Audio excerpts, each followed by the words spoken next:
Le cinéma ne se résume pas aux scoop people et aux chiffres du box-office. Le cinéma n'est pas qu'affaire de stars instagrammées, de cérémonies pailletées, de blockbusters franchisés et de confiseries, qu'elles soient salées ou sucrées. Le cinéma est aussi, et même surtout pour nous, acteurs culturels du cinéma et de l'audiovisuel, un art, une culture, une pratique. Un art que l'on sait par ailleurs industriel, au carrefour de toutes les formes d'expression artistique, écrite, visuelle, sonore. Un art que les nouvelles technologies, contrairement aux idées toutes faites et vite reçues, ne menacent pas, bien au contraire, car en l'obligeant à se réinventer à intervalles réguliers, ces technologies lui permettent de rester éternellement juvénile. Un art dont la popularité traverse les époques sans jamais se démentir. C'est aussi une culture qui consiste à se représenter le monde à travers un cadre, à découvrir les hommes et les femmes qui le peuplent par le prisme d'un écran. Une culture que les outils de fabrication et de partage mettent aujourd'hui, comme jamais auparavant, à la portée du plus grand nombre. Une culture fondée sur la diversité des formes, la pluralité des espaces de diffusion, la mixité des pratiques. Pratique de création qui rejoint le souci de la diversité, court-métrage, long-métrage, documentaire, films d'animation, œuvres expérimentales, avec des auteurs singuliers, des visions personnelles, des esthétiques particulières.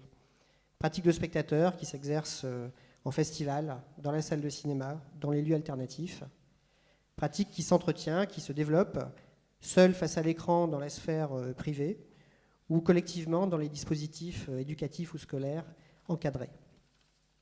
Nous avons la conviction que le cinéma est un vecteur d'émancipation individuelle et de transformation citoyenne, un instrument efficace au service des politiques d'inclusion et de cohésion. La variété de la création audiovisuelle, la fréquentation d'un lieu cinéma, la sensibilisation au cinéma d'auteur, l'accompagnement des publics, en particulier les plus jeunes, dans la lecture et la compréhension des flux d'images, sont à même de faire levier sur de multiples enjeux de société actuelle. Dans le contexte social et éducatif qui caractérise notre nouvelle région, les soutiens à la création, à la production, à l'accueil de tournage, à la diffusion culturelle et à l'éducation artistique revêtent une importance cruciale. Le positionnement fort des régions sur ces sujets s'est traduit par une politique de coopération structurée avec l'État et par des conventions qui posent le cadre des politiques publiques menées en Picardie et dans le Nord-Pas-de-Calais. Or, si ces deux régions comptent un grand nombre d'opérateurs en matière de cinéma et d'audiovisuel, il existe de vraies différences dans l'état des lieux comparés. L'histoire et la géographie des territoires n'ont pas produit le même maillage d'acteurs et de structures sur les deux régions. Et les choix politiques des deux conseils régionaux n'ont pas porté sur les mêmes priorités ni sur les mêmes efforts financiers.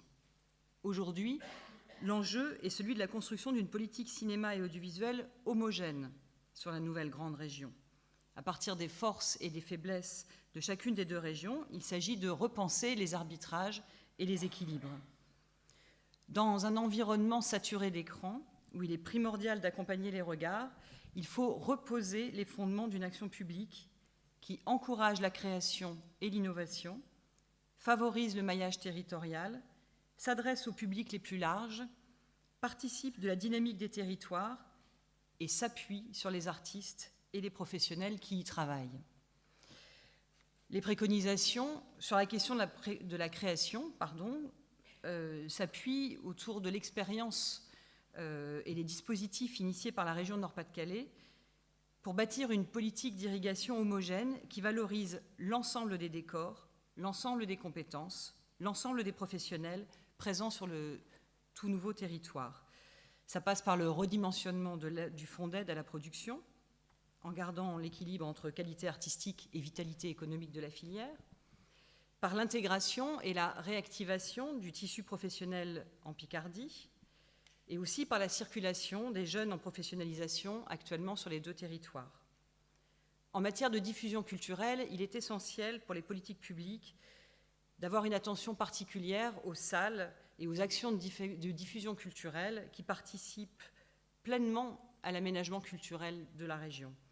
Soutien au cinéma de proximité dans leur rapport au territoire, dans la diversité de leur programmation et dans leur mise en réseau. Soutien aux festivals de cinéma et à leur complémentarité présents sur les deux territoires. Développement culturel en milieu rural, notamment grâce au circuit de cinéma itinérant. et soutien aux initiatives telles que le mois du film documentaire, les projections dans les médiathèques, les maisons de quartier, etc. En matière d'éducation à l'image, il nous semble avant tout essentiel de défendre une éducation artistique qui s'appuie sur les professionnels de l'image pour la transmission au public, réalisateurs, chefs opérateurs, monteurs, mais également de conforter l'éducation à l'image dans les établissements scolaires, lycées, MFR, CFA, par des dispositifs adaptés, tels par exemple que ceux qu'ont initiés la région Picardie. S'appuyer sur l'éducation à l'image pour renforcer la cohésion sociale et le travail en lien direct avec les populations des quartiers prioritaires, des zones rurales et des publics en difficulté. Et enfin, préserver la grande diversité des acteurs tout en favorisant les dynamiques de travail en réseau. Et quatrième point, notre secteur est profondément traversé d'évolutions technologiques qui impactent les métiers et les pratiques des spectateurs. Les porteurs de projets ont besoin d'être accompagnés en termes d'innovation. Innovation des formes et des contenus, bien sûr, mais aussi en matière de pédagogie, de médiation et de formation. Et cette dimension, recherche et développement, ne doit pas forcément être soumise, parce qu'il s'agit de contenus à valeur artistique ou pédagogique, aux seuls impératifs économiques de rentabilité. Nous proposons ainsi de s'appuyer sur l'accord de branche culture signé par la région Picardie pour développer la formation professionnelle dans la question de l'évolution des métiers, de déployer les dispositifs du Nord-Pas-de-Calais en matière de soutien aux expérimentations numériques et interactives, de considérer la question de la collecte et de la conservation des images d'archives des deux territoires avec une valorisation et une mise à disposition au public adaptées aux nouveaux usages numériques, et enfin, de soutenir les initiatives de mise en partage et d'appropriation des contenus via des plateformes numériques et des outils pédagogiques innovants.